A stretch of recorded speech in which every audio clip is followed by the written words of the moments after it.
सावधान सोलापूरकर. सोलापूरच्या तापमानात दिवसेंदिवस कमालीची वाढ होत असून उकाड्याने प्रत्येकजण त्रस्त असल्याची स्थिती आहे. पत्र्याच्या शेडमध्ये राहणाऱ्यांची तर पंचायतच झाली आहे. शेतात पाणी नसल्याने झाडे वाळून गेली आहेत. उन्हाच्या उकाड्याने नागरिकांना कूलर, पंखे, एसीच्या हवेत राहण्याची वेळ आली आहे. सोलापूर जिल्ह्याचे तापमान उच्चांकित 44°C नोंदवण्यात आले आहे.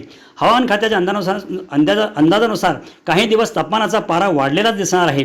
दुष्काळामुळे जमिनीची पाणी पातळी खालावली असून नदी, तलाव, ओढे, मध्यम व लघु प्रकल्प कोरडे पडले असून काहींनी तळ गाठला आहे. या पार्श्वभूमीवर झाडांनीही माना टाकले आहेत. आता एप्रिल अखेर सोलापूर जिल्ह्याचे तापमान उच्चांकी 44°वर गेले आहे. आता अजून संपूर्ण मे महिन्यात काय स्थिती राहील या अंदाजानेच अनेकांची चिंता वाढली आहे.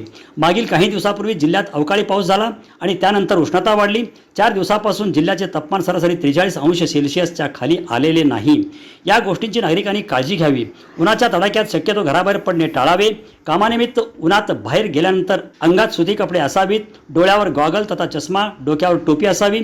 सोबत पिण्याच्या पाण्याची बाटली ठेवा. थंड पाणी पिणे टाळा.